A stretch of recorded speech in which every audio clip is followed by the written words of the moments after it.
तो टायटल बघा सुरुवातीला दिले म्हणे काय, हा रिलेशन.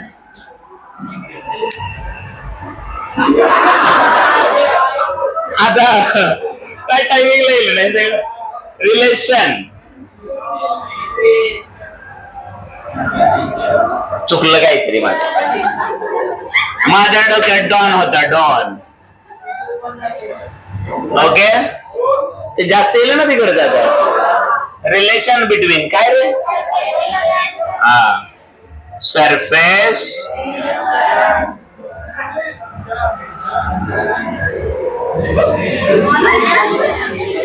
अँड असं पण लेक्चर व्हायला पाहिजे ना. अँड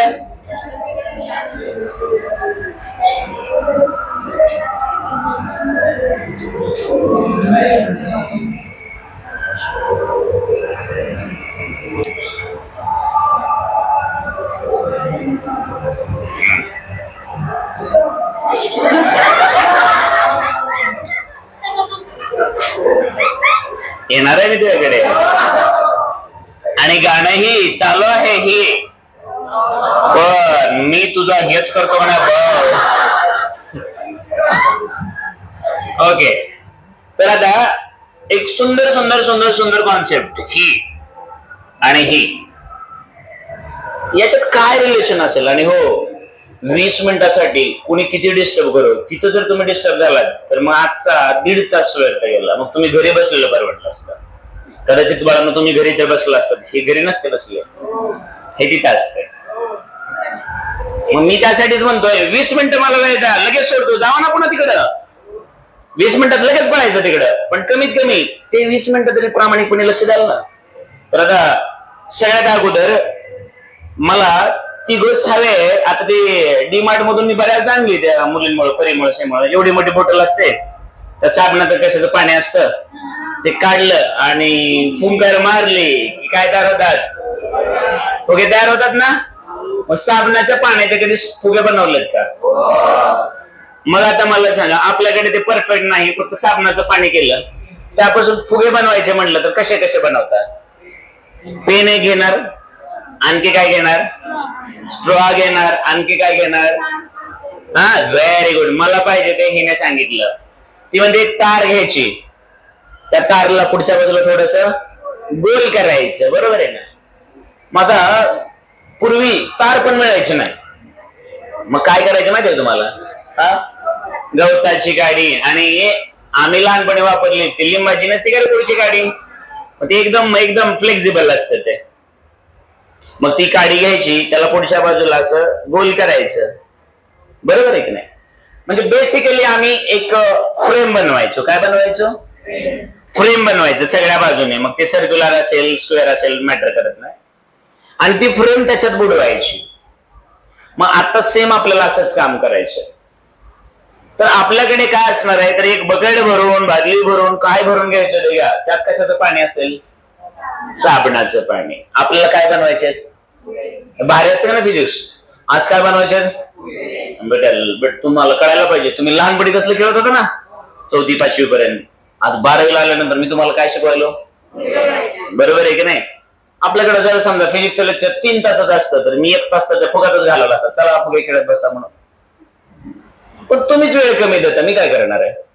मग इमॅजिन करा, साबणाचं पाणी बनवलं आणि मग एक तार आणली. आता हिने तार आणली होती, तशी तार आणली. इकडे बघा, ती तार अशी आहे. तार बघितली का? तार अशा फ्रेम मध्ये बनवता येईल का? नाही. तार आणली आणि ही जी फ्रेम आहे ना बाळांनो, ही फ्रेम, याच्यामध्ये परत ही तार, एक अशी तार बसवली.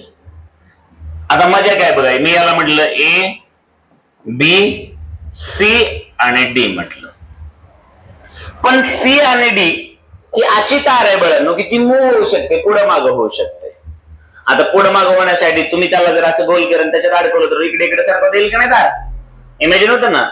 मग याचा अर्थ तुमच्या लक्षात आला असेल, ए, बी, सी, डी ही कोण आहे, तर एक फ्रेम आहे. कसली फ्रेम? ताराची. कळलं का?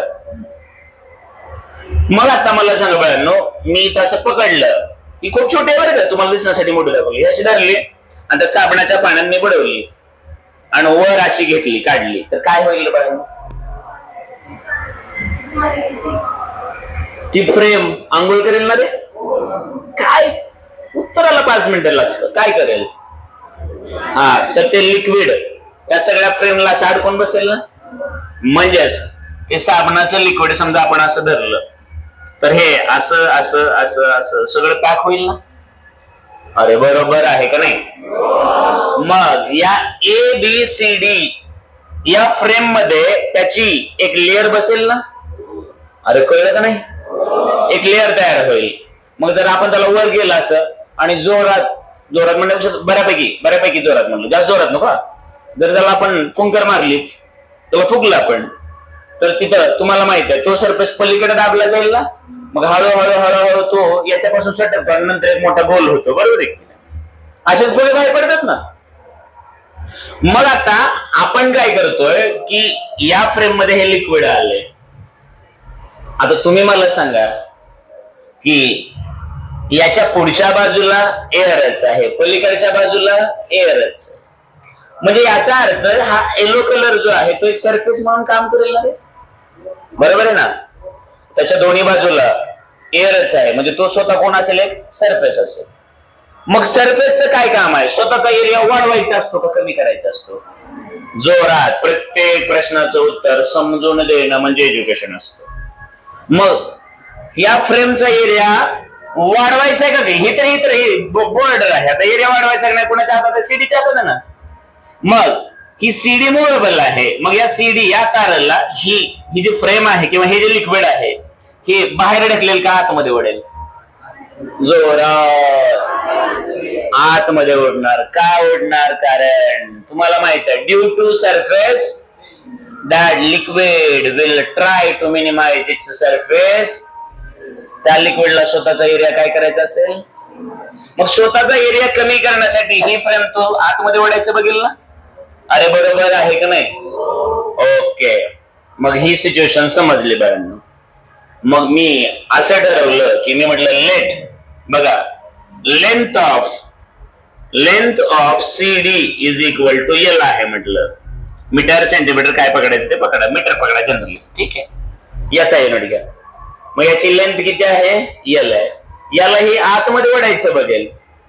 पण समजा बाळांनो मी एक्सटर्नल फोर्स वापरला, मी एक्सटर्नल काही असेल रिझन, मी with the help of some external means म्हणूया आपण, कशाच्या तरी मदतीने मी ही तार समजा अशी धरली आणि इकडे नीट बघा बाळांनो, मी ही तार अलीकडे इकडे ओढली तर आता तारेला पलीकडे या बाजूला कोण ओढतंय? Surface tension. आणि मी तारला इकडे ओढलं आणि इथं आणून बसवलं. C' D' ला आणलं. आता हे नक्की जास्त मोठं नसतं, तेवढ्या लांब नेलं फ्रेमच तुटून जाईल. फ्रेम इन द सेन्स ते लिक्विड बरं का, म्हणजे लिक्विडचा सरफेस म्हटलं, ही एक्सटर्नल फ्रेम नाही. मग आता मला सांगा, मी याला म्हटलं थोड्या वेळासाठी X आहे म्हटलं, हे किती आहे म्हटलं? X. मग आता लिक्विड कुठे ओढायले? या AB कडे इकडे ओढतोय आणि मी मात्र कुठे ओढलं? त्याच्या एक्झॅक्टली अपोजिट बाजू.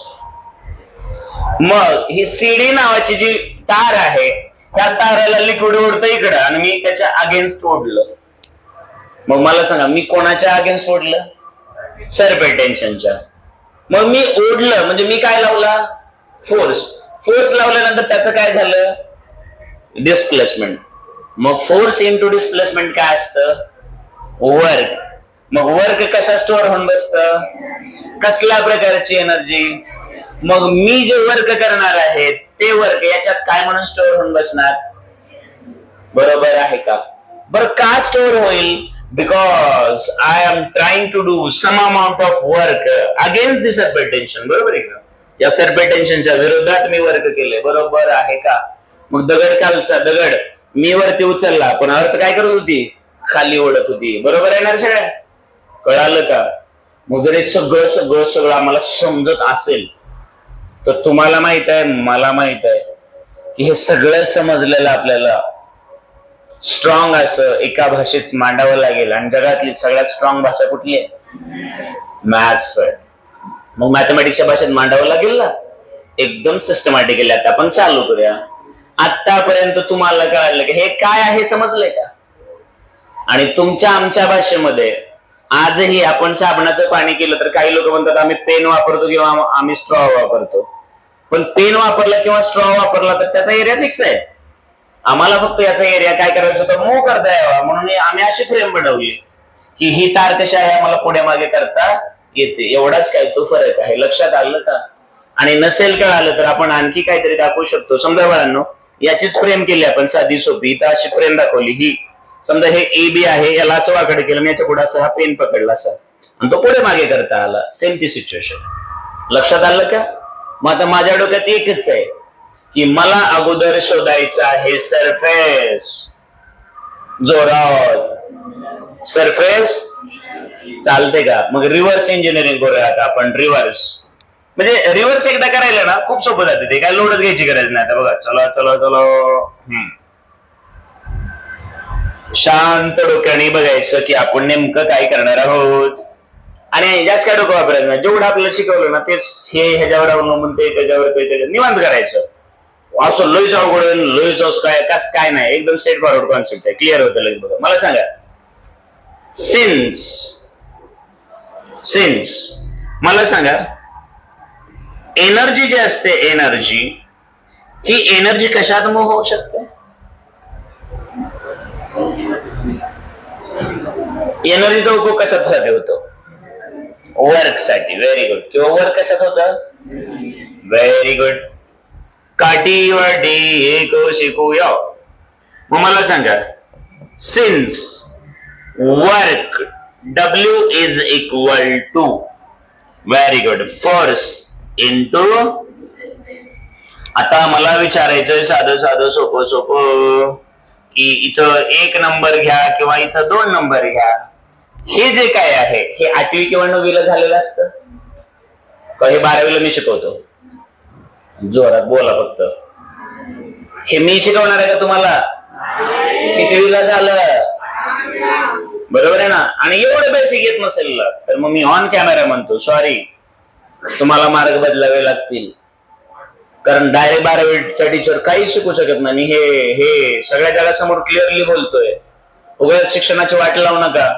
आणि खोटी आश्वासनं देणं, ऍडमिशन घेताना काही काळजी करू नका, आम्ही तुमच्या लेकराचं सगळं चांगलं करू. काय चांगलं करतो?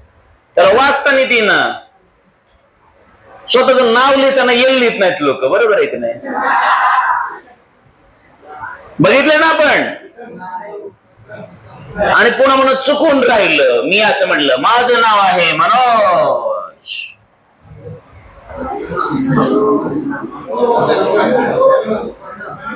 आणि पुन्हा म्हणलं, तुम्ही सगळ्यांनी म्हणले चुकलं. त्यावेळेस मी म्हणलं नाही नाही, चुकून माझ्याकडून राहिलं होतं रे बाबा. नो, तेवढ्या वेळेत त्या डोक्यावर पडलं का काय? आणि एवढंच काहीतरी. आता तुमच्यातले 2-4 लोक ह्या 2 फॉर्म्युला सुद्धा असं बघतात. असलो 8वीला 9वीला कधी होतो?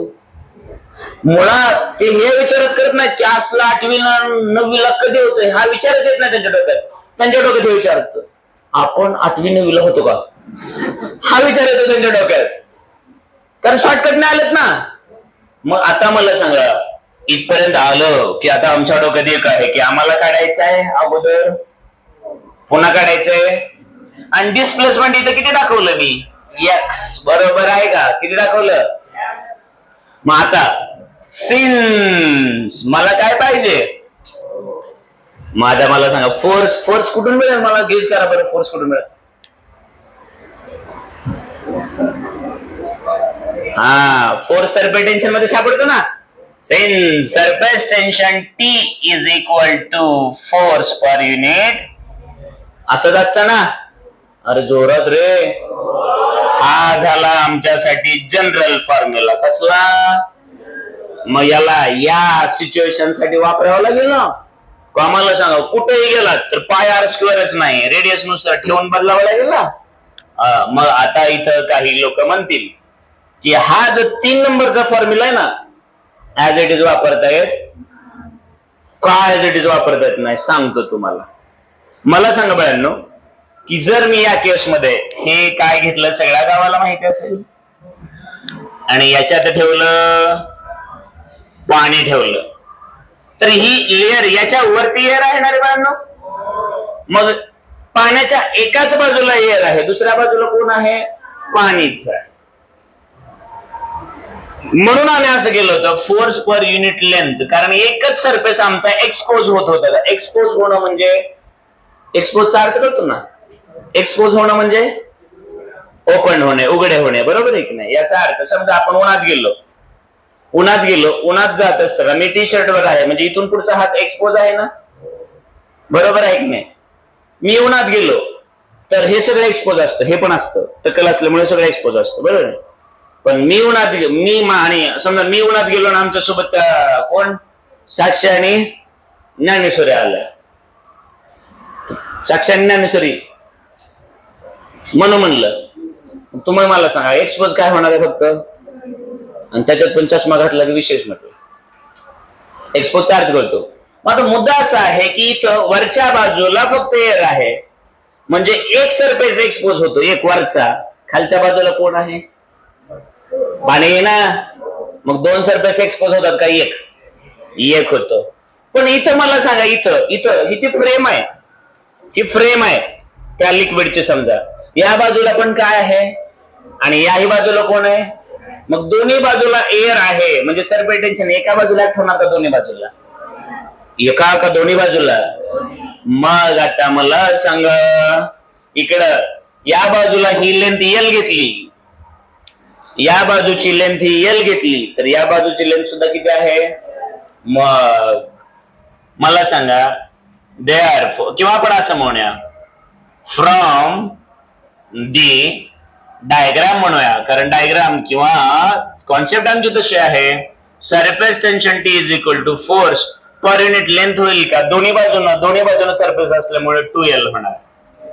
2L का झालं गावाला कळलं का, खरं सांगायचं. मग एकाच बाजूला एअर असते तरी ही एल, पण दोन्ही बाजूला असल्यामुळे डबल एल झालं. कारण त्याचा अर्थ काय झाला की सरफेस टेन्शन एका बाजूला नाही तर दोन्ही बाजूला ऍक्ट होते, असं झालं ना अर्थ. ओके, मग मला सांगा एवढी बडबड कशासाठी चालू आहे, मला काय पाहिजे, जोरात रे.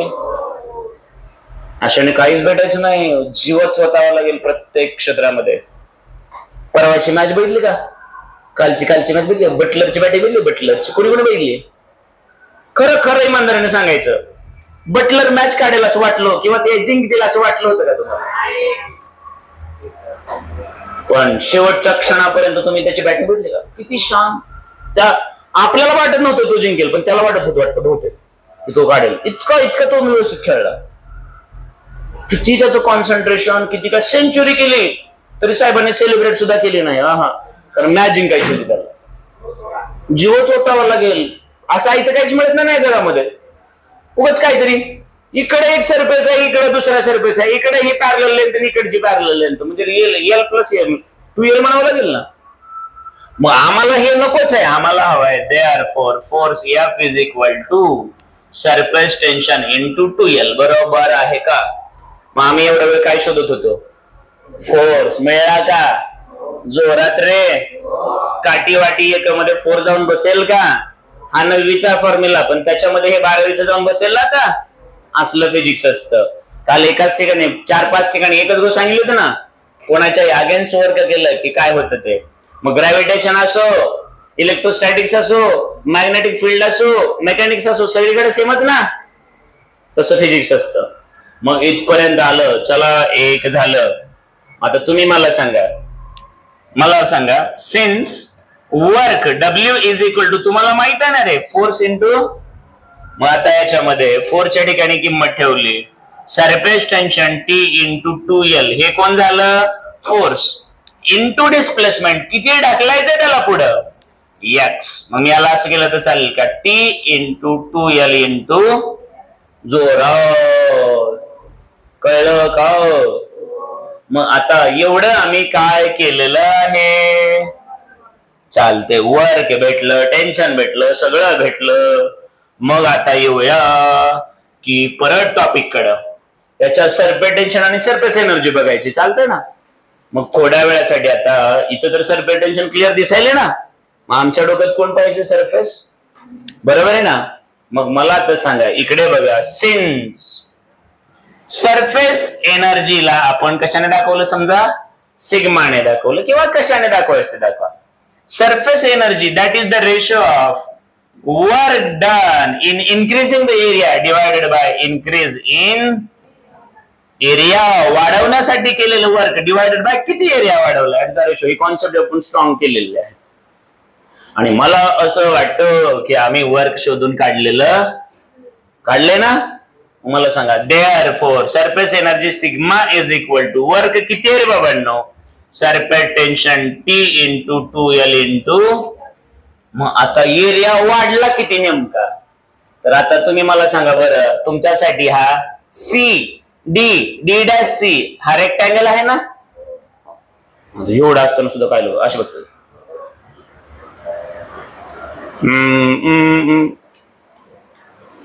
जमलं तर थोड्या वेळाने मी सईला बोलून घेतो. तिला हे विचारायचं की ही डायग्राम ह्याला काय म्हणतात हे विचारायचं तिला.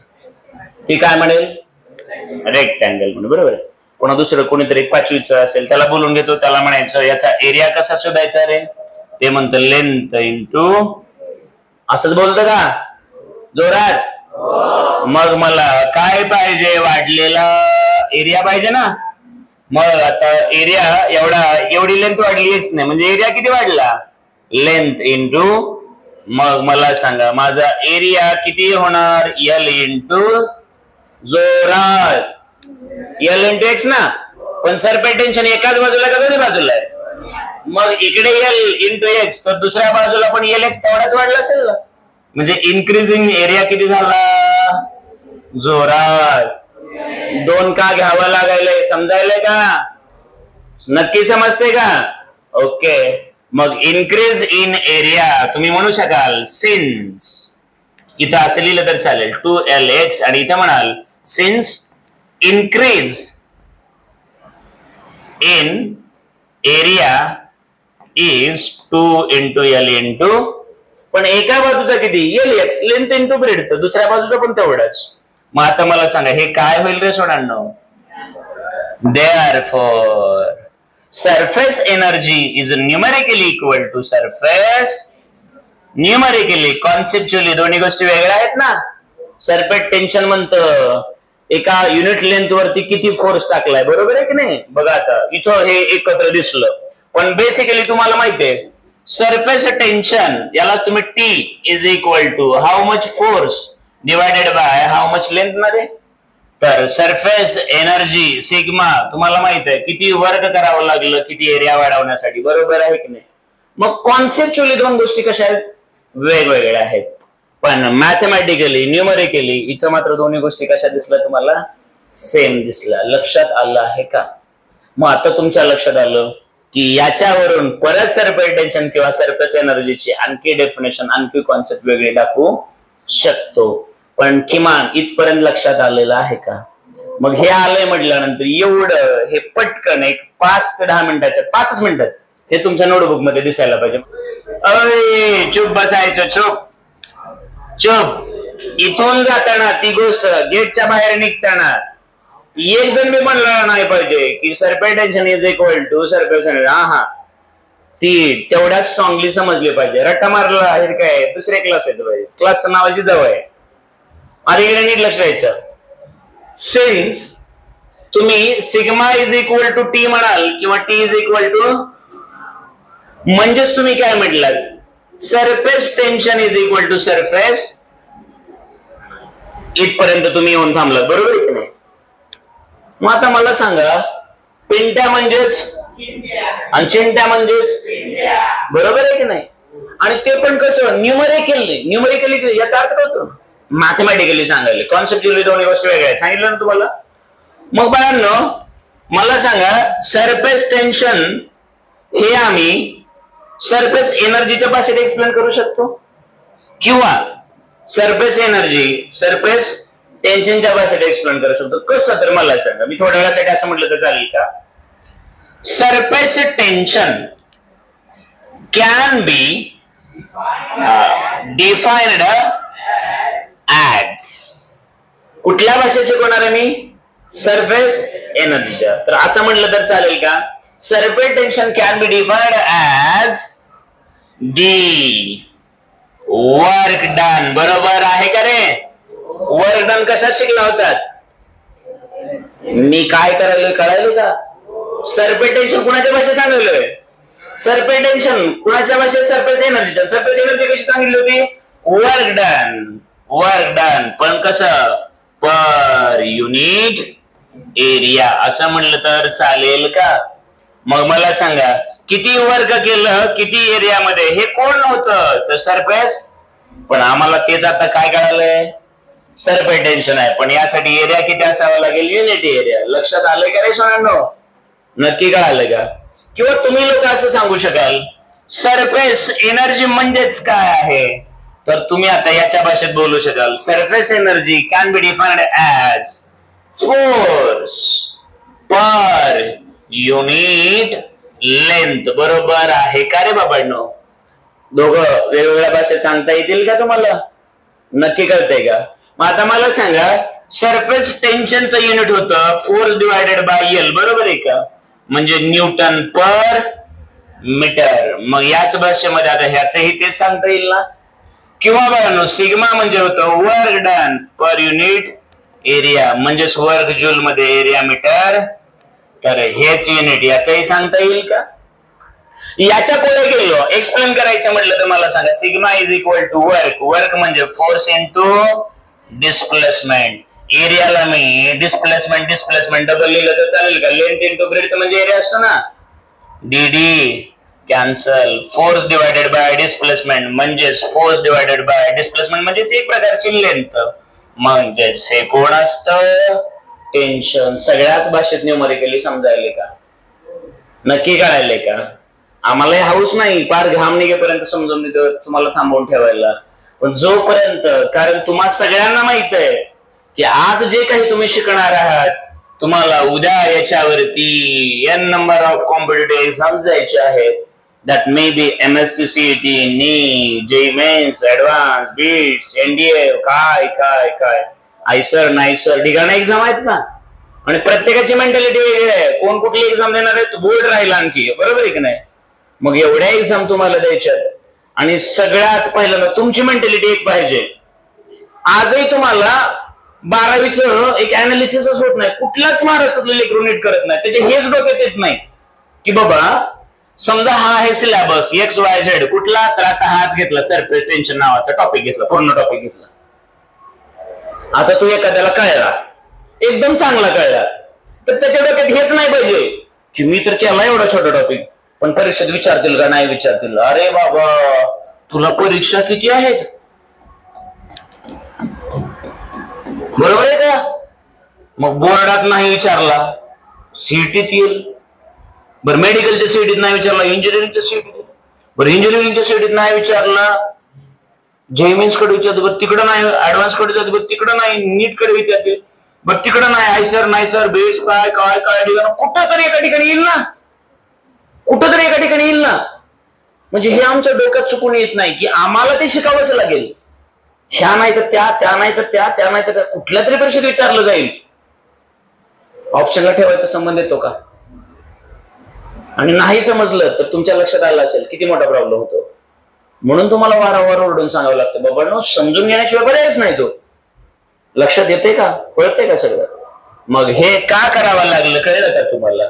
कारण या ठिकाणी आम्हाला हे समजलं होतं एकदम चांगल्या पद्धतीने. ज्यावेळेस डिटेलमध्ये अनालिसिस केलं तेव्हा कळालं की सरफेस एनर्जी म्हणजे सरफेस टेन्शन किंवा सरफेस टेन्शन म्हणजे कोण आहे. पण कॉन्सेप्च्युअली नाही. कॉन्सेप्ट वेगळे आहे. सरफेस टेन्शन म्हणतं की सरफेस वरती किती फोर्स पडतो किती लेंथ वरती. तर सरफेस एनर्जी म्हणते तुम्हाला बॉटमचा जर पार्टिकल वर घेऊन जावा लागला तर त्या पार्टिकल वरती काय करावं लागलं? वर. किती वर्क करावं लागलं किती एरिया वाढवण्यासाठी. बरोबर आहे यांचा रेशो. आणि मग कॉन्सेप्च्युअली दोन्ही गोष्टी वेगळ्या आहेत पण इथं मात्र न्यूमेरिकली दोन्ही कशा दाखवता आल्या? सेम दाखवता आल्या. आणि मग याचं आणखी चांगलं अनालिसिस केलं हे समजून घेतलं. मग सरफेस टेन्शन याच्या भाषेत शिकवलं एनर्जीच्या किंवा एनर्जी कोणाच्या भाषेत शिकवली? सरफेस टेन्शनच्या. आणि मग दोन्ही बरोबर मॅथमॅटिकली दाखवले कॉन्सेप्च्युअली नाही. समजलं आहे का? मग एवढं जर समजलं असेल तर म्हटल्याप्रमाणे आपण